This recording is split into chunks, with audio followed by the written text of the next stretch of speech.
우리 찬양대 그리고 찬양팀의 섬김에 진심으로 감사를 드립니다. 앞에 보시면 아시겠지만 지난주와 달리 촛불을 하나 더 밝혔습니다. 이 촛불은 이 세상의 평화의 빛 그리고 평강의 왕으로 오신 주님을 뜻하는 그런 촛불입니다.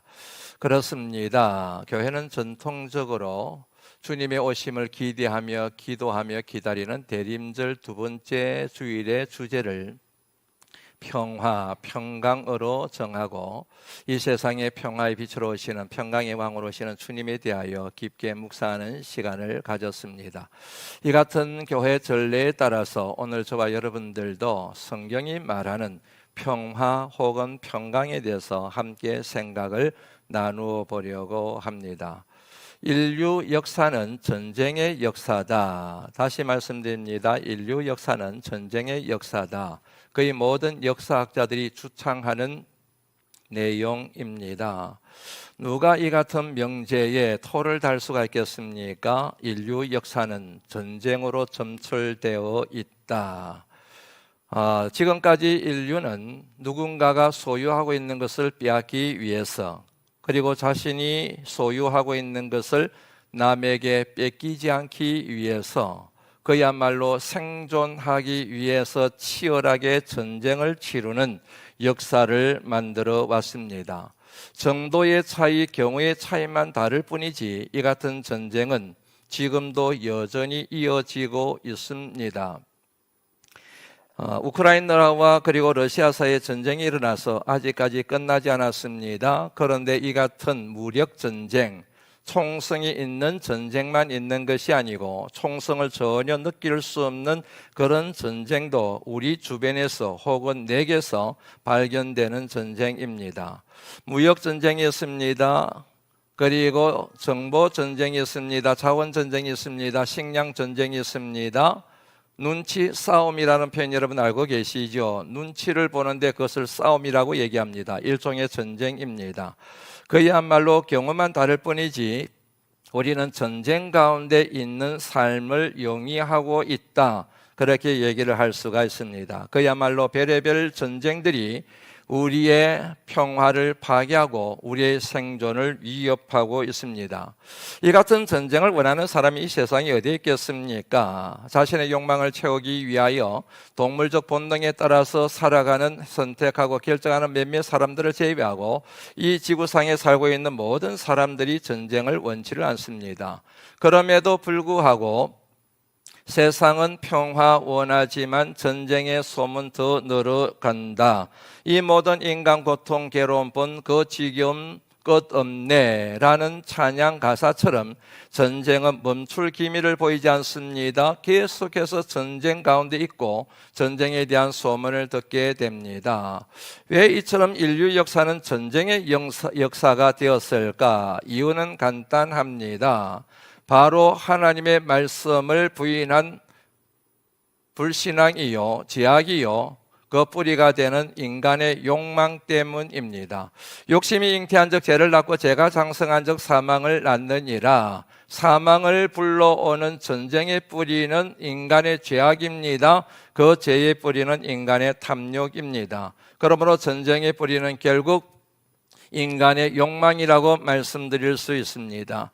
따라서 이 같은 인간의 욕망과 그리고 그로 인해서 잉태하는 죄의 문제를 해결하지 않으면 우리는 이 전쟁의 문제를 청산할 수 없음도 깨달을 수가 있습니다.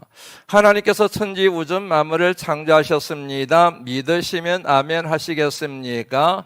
하나님께서 천지 우주 만물을 창조하셨습니다. 말씀으로 창조하셨습니다. 하나님의 창조 원리가 있습니다. 그것은 바로 조화입니다. 조화. 창세기 1장 2절 말씀 보시겠습니까? 땅이 혼돈하고 공허하며 땅이 혼돈스럽습니다. 공허합니다. 흑암이 깊음 위에 있습니다. 그런데 하나님께서 말씀하실 때마다 하나님께서 말씀이 떨어지자마자 천지가 질서를 잡아가게 되며 서로 조화를 이루게 됩니다. 그때마다 하나님은 보시기에 좋았다고 말씀하셨습니다. 결국에는 하나님이 보시기에 심히 좋은 그런 세상이 되었습니다. 왜요? 하나님의 말씀의 원리와 비결에 따라 조화로운 세상이 되었기 때문입니다. 이 같은 조화의 핵심 가치가 있습니다. 그것은 바로 평화입니다. 이 같은 사실은 하나님이 지으신 세상이 함께 더불어 살아가는, 조화를 이루어 서로 함께 더불어 살아가는 평화를 누리는 평화로운 세상, 평화 공동체였음을 알 수가 있습니다. 하나님께서 인간을 위하여 에덴 동산을 지으셨습니다. 그 에덴 동산은 바로 하나님이 우리 인간에게 주시는 평화 공동체의 전형이라고 말씀드릴 수가 있습니다. 하나님과 인간 사이에, 인간과 인간 사이에, 그리고 인간과 자연 사이에 서로 조화를 이루어 함께 더불어 살아가는 천국 공동체라는 그런 의미입니다. 하나님께서 아담을 지으셨습니다. 혼자 있는 게 보기에 좋지 않으셨습니다. 그리하여 그를 돕는 배필을 만들어 그의 옆에서 함께 더불어 살아가게 하셨습니다. 그때 하나님께서 아담에게 어떤 말씀을 하셨는지 창세기 2장 24절 말씀에 이렇게 나와 있지요. 이러므로 남자가 부모를 떠나 아내와 합하여 둘이 한 몸을 이룰지로다. 이 말씀에 우리가 주목해야 될 표현이 있습니다. 떠나, 그리고 합하여 둘이 하나가 될지로다. 분명히 둘입니다. 그런데 둘이 아닙니다. 하나가 되었습니다. 왜요? 합하여 한 몸이 되었기 때문입니다. 종종 소개해드리는 것처럼 사람인자입니다. 사람을 뜻하는 사람인자입니다. 펼쳐버립니다. 이 사람이 있고 저 사람이 있습니다. 두 사람이 있습니다. 각자 살아가는 삶의 자리가 있습니다. 그 자리를 떠나서 합합니다. 그리하여 서로 의지하고 기대하고 살아가는 한 몸을 이루게 되었습니다. 아담과 하와, 남편과 아내, 사람과 사람이 하나가 되었습니다. 분명히 둘이었는데 하나가 되었습니다. 그게 바로 우리 삶의 인간의 실존이라는 얘기지요. 여기에서 나오는 굉장히 중요한 신학적인 주제가 있습니다. 그게 바로 한 몸 공동체입니다. 한 몸 공동체.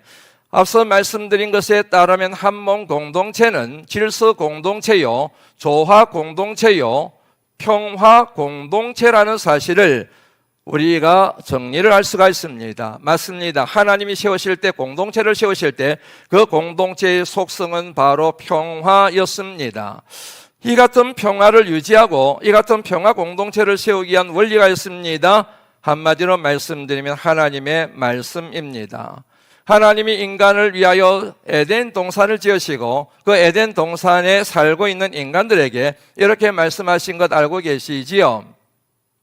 동산에 있는 열매들, 나무의 열매들은 자유롭게 먹어도 좋다. 그러나 동산 중앙에 있는 나무의 실과, 선악을 알게 하는 나무의 실과는 먹으면 안 돼. 그것을 먹는 날에는 내가 반드시 죽일 거야. 그렇게 말씀하셨습니다.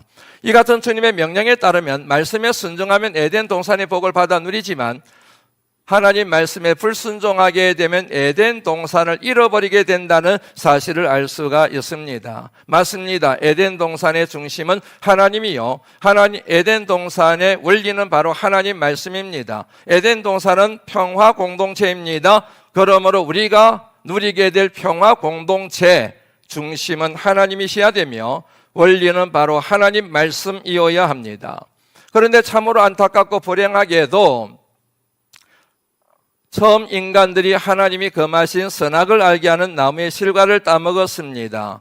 그 결과 신락원했습니다. 이것은 하나님과 관계 속에 있는 모든 관계, 하나님과의 관계, 다른 사람과의 관계, 부부의 관계, 자식의 관계, 이웃과의 관계, 그리고 자연과의 관계가 파괴되었음을 의미하며 하나님 중심, 말씀 중심의 평화 공동체가 파괴되고 훼손되었음을, 해체되었음을 의미합니다. 왜요? 앞서 말씀드린 것처럼 하나님 말씀에 불순종하는 죄를 범했기 때문입니다. 그 뿌리가 무엇입니까? 바로 하나님만큼 높아지려고 한 인간의 욕망 때문에 그런 것이지요. 그 이후로 인간의 역사는 앞서 말씀드린 것처럼 끊임없이 자신의 욕망을 채우기 위하여 하나님을 대적하고 하나님과 싸우는 그런 역사였으며, 그리고 자신이 갖고 있는 욕망을, 야망을 이루기 위하여 끊임없이 전쟁을 일으키는 주역이 될 수밖에 없었다는 이야기입니다. 창세기 12장 1절 말씀 다시 소개해 드립니다. 하나님이 이스라엘 공동체를 시작하실 때 아브라함을 부르시는 것으로 시작을 하셨습니다. 너는 너의 고향과 친척과 아버지의 집을 떠나라는 표현, 앞서 여러분 창세기 2장 24절 말씀에 표현하고 연결이 되시지요. 고향, 아버지, 친척 집입니다. 다시 말씀드리면 혈연 공동체, 지연 공동체입니다. 지금까지 아브라함이 몸을 담고 의지하고 힘으로 삼았던 공동체, 혈연 공동체, 지연 공동체를 떠나라는 거예요. 그리고 내가 내게 보여줄 땅으로 가라. 내가 내게 보여주는 땅, 하나님이 보여주시는 땅은 다른 말로 말하면 새로운 공동체입니다. 대안 공동체입니다. 이 새로운 공동체가 바로 평화 공동체요, 에덴 동산, 새 에덴이며 하나님 나라를 암시하고 있음을 이어서 나오는 3절 말씀을 통하여 우리가 정리를 할 수가 있습니다. 너를 축복하는 자에게는 내가 복을 내리고 너를 저주하는 자에게는 내가 저주하리니 땅의 모든 민족이 너로 말미암아 복을 받게 될 것이다. 땅의 모든 족속이, 땅의 모든 백성들이, 땅의 모든 민족이 아브라함으로 인하여 복을 얻게 될 것이다. 이 말씀은 다시 말씀드리면 아브라함으로 말미암아 모든 민족이 하나님 중심으로 하는 평화 공동체요, 하나님 나라가 이루어지게 될 것임에 대한 하나님의 약속의 말씀입니다. 이 같은 하나님의 약속은 예수 그리스도에 의하여 완성됩니다. 마태복음 1장 1절 말씀 한번 보시겠습니까? 같이 한번 읽어보실까요? 읽습니다. 시작. 아브라함과 다윗의 자손 예수 그리스도의 세계라. 이 말씀에 의하면 아브라함으로부터 시작하여 다윗에 의해 기반이 구축되어진 공동체가 있음을 우리가 연상할 수가 있습니다. 그 공동체가 바로 유대 공동체입니다. 그런데 이 같은 유대 공동체와 같은 선상에 있지만 유대 공동체와 전혀 격이 다른, 질이 다른, 차별화된 것이 바로 예수 그리스도의 세계라는 것입니다. 예수 그리스도의 세계는 다시 말씀드리면 예수 그리스도에 의해서 형성되어진 예수 공동체를 의미합니다. 예수 공동체. 예수님께서 세우시고 그리고 예수님께서 움직이시는 새로운 공동체의 기본 원리와 그리고 정신이 있습니다. 그 같은 정신을 보여주는 말씀들이 숱하게 많이 나오는데 그 중에서 여러분이 가장 이해하기 쉬운 말씀 하나를 소개해 드립니다. 마가복음 10장 45절 말씀입니다. 인자가 온 것은, 여기서 인자는 예수 그리스도를 의미합니다. 인자가 온 것은 섬김을 받으려 함이 아니라 도리어 섬기려 하고 자기 목숨을 많은 사람의 대속물로 주려 함이라. 예수님이 세우시는 새로운 공동체는 섬김을 받는 공동체가 아니고 서로 섬기는 공동체입니다. 그냥 섬기는 것이 아니라 심지어 자신의 생명까지도 내어놓을 수 있는 정신을 가진 공동체가 바로 예수님이 세우신 예수 공동체라는 사실을 이 말씀을 통하여 정리를 할 수가 있게 되겠지요. 이 같은 사실을 뒷받침하는 것이 바로 예수님의 성육신 사건과 예수 그리스도의 십자가 사건입니다. 주님이 이 땅에 오셨습니다. 성자 하나님이 이 땅에 오셨습니다. 유대 땅에 오셨습니다. 유대 공동체 안에 들어오셨습니다. 유대 땅 가운데서 가장 별 볼 일 없는 베들레헴에 나셨습니다. 그리고 낮고 천한, 우리가 상용 어구처럼 사용하는 낮고 천한 말구유에 나셨습니다. 그러다가 하나님의 때가 되어 고난 받으시고 십자가 위에서 죽임을 당하셨습니다. 예수 그리스도의 성육신 사건과 십자가 사건을 이해할 수 있는 중요한 키워드가 하나 있습니다. 그게 바로 힘입니다. 힘. 예수 그리스도에게는 힘이 있습니다. 전능하신 하나님의 힘이 있습니다. 초자연적인 힘과 초월적인 힘이 있습니다.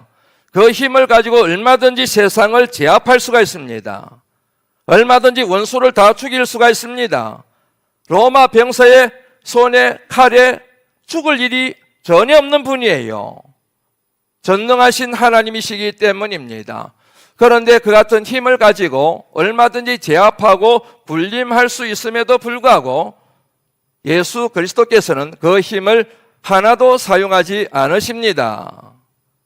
약한 사람들을 고치고 그들을 치유하고 그들을 회복하는 데 그 힘을 사용하시지 그 힘을 가지고 제압하거나 군림하는 데 사용하지 않았음을 우리가 알 수가 있습니다. 이유는 간단합니다.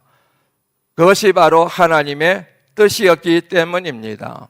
죄로 말미암아 영원히 죽을 수밖에 없었던 온 인류를 구원하시는 일에 주님이 가지고 계신 힘을 사용하시는 것이 아니라 그 힘을 버리고 포기하심으로 모든 인류의 죄를 짊어지시고 십자가에 죽으시는 것, 그리하여 구원을 이루시는 것이 바로 성부 하나님의 뜻이었기 때문에 주님은 그처럼 순종하셨다는 얘기입니다.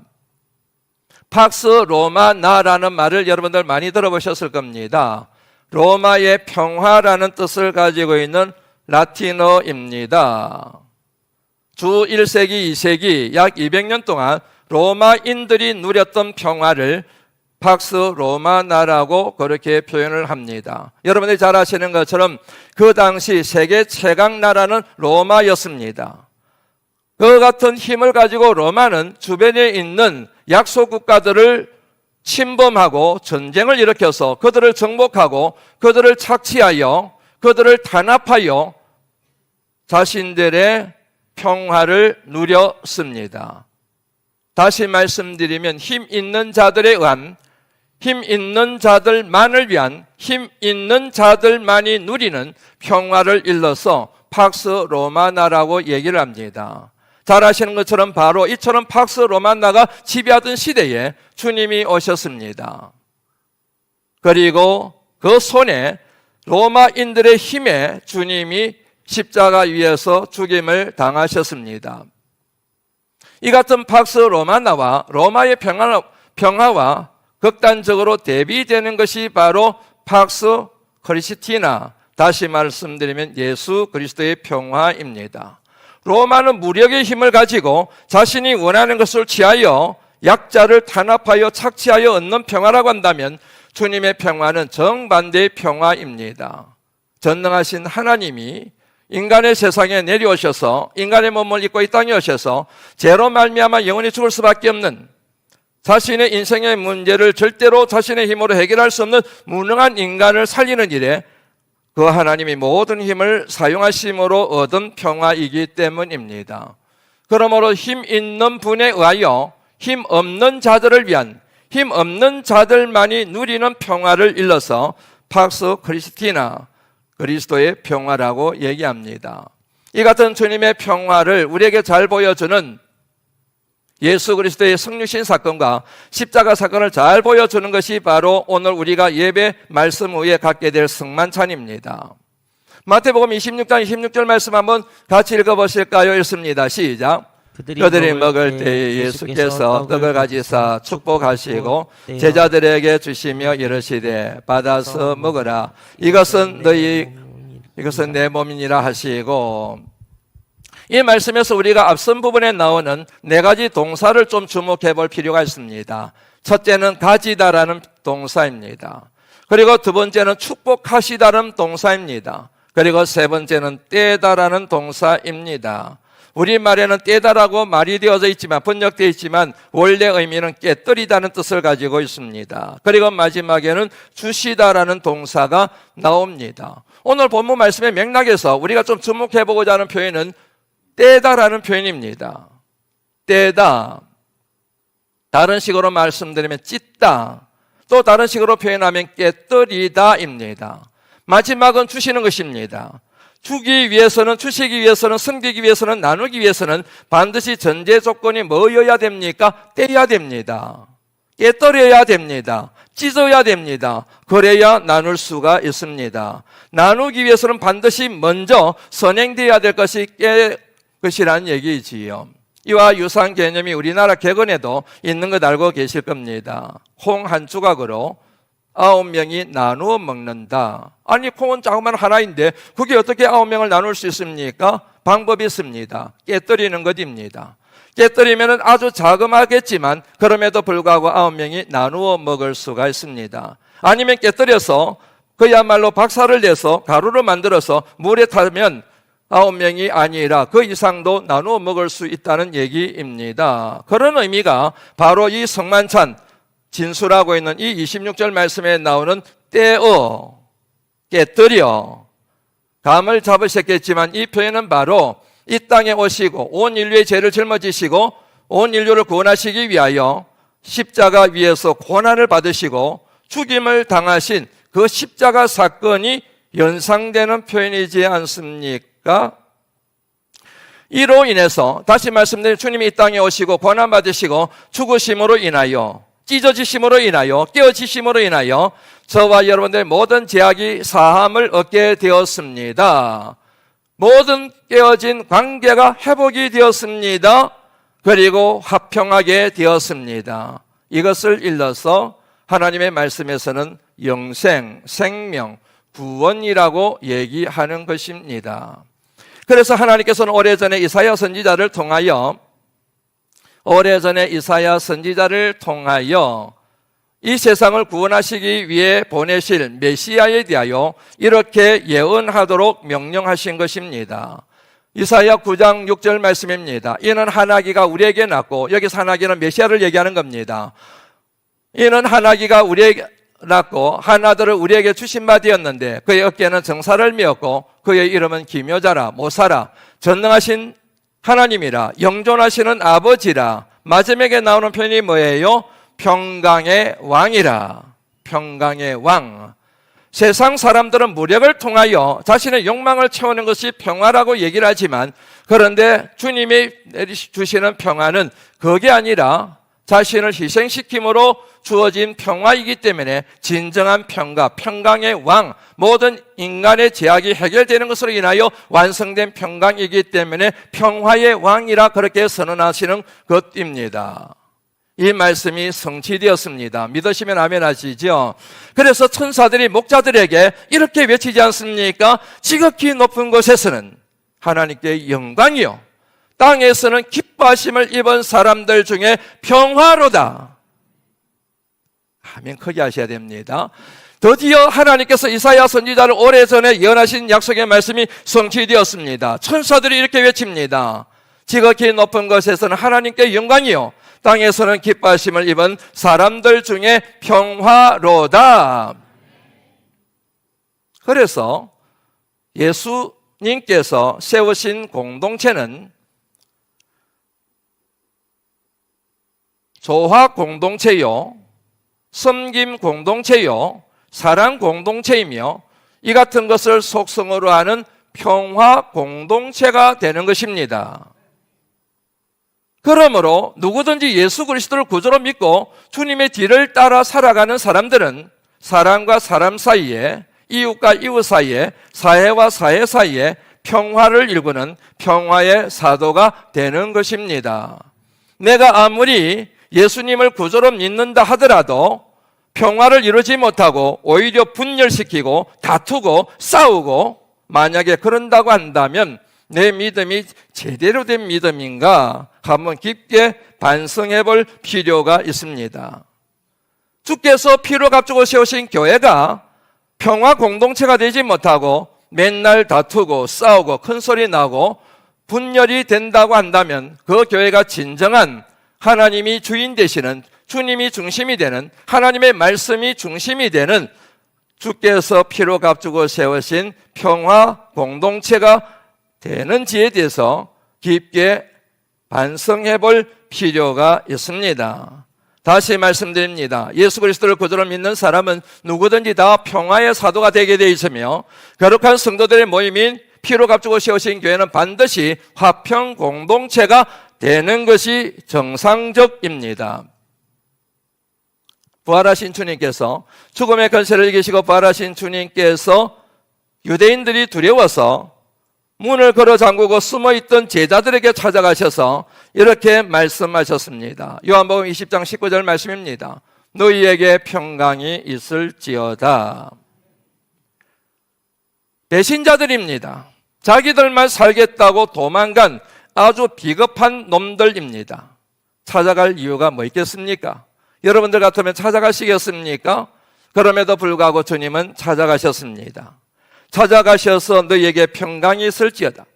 그들의 비겁한 죄, 그들의 배신의 죄를 덜추어내고 그것에 대하여 혼을 내고 따지고 묻고 그리고 질책하시고 나무라시고 혼을 내시고 정죄하시고 벌을 내리신 것이 아니라 그 모든 문제를 덮으시고 그들에게 이렇게 말씀하셨습니다. 너희에게 평강이 있을지어다.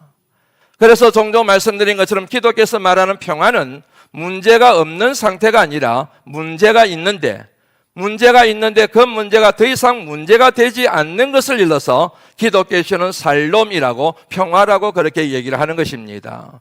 우리에게 분명히 제일 문제가 있습니다. 그럼에도 불구하고 하나님은 주님의 십자가 보혈을 통하여 더 이상 문제 삼지 않으시고 저와 여러분들 하나님의 자녀로 삼으시고 구원과 은총을 베푸셔서 영생을 누리게 하신다는 것이지 않습니까? 믿으시면 아멘 하시지요. 그러므로 하나님의 자녀들은 이런 문제가 있습니다. 질병의 문제가 있습니다. 건강의 문제가 있습니다. 물질의 문제가 있습니다. 자식의 문제가 있습니다. 그럼에도 불구하고 그 문제가 결코 우리들을 해코지할 수가 없습니다. 왜냐하면 하나님께서 하나님의 자녀된 저와 여러분들을 보호하시되 이처럼 보호하시기 때문입니다. 그 주님께서 제자들에게 이어서 이런 말씀을 하셨습니다. 21절 말씀입니다. 너희에게 평강이 있을지어다. 아버지께서 나를 보내신 것 같이 나도 너희를 보내노라. 사명에 대한 말씀입니다. 다시 말씀드리면 주께서 피로 값주고 세우신 교회는 평강 공동체, 평화의 공동체가 되어 분열이 일어나고 있는 전쟁이 끝없는 이 세상에 대하여 빛이 될 것을, 평강의 빛이 될 것을 도전하신 말씀이요, 사람들이 전쟁을 일으키며 끊임없이 좌절하고 절망하는 사람들 속에 들어가서 사람과 사람들을 화해시키고 평강을 수놓는 평화의 사도가 될 것에 대한 사명의 말씀이 아버지께서 나를 보내신 것 같이 나도 너희를 보내노라 하신 이 말씀에 담겨있는 주님의 음성입니다. 사랑하는 성도 여러분, 주님께서 우리를 구원하시기 위하여 하나님과 우리 사이, 사람과 사람 사이를 화목케 하시기 위하여 이 땅에 오심을 기억하고 묵상하는 이 대림절 두 번째 주일, 이 땅의 평강의 왕, 평화의 빛으로 오신 주님을 깊게 묵상하는 이 절기에 하나님께서 우리에게 주신 이 사명을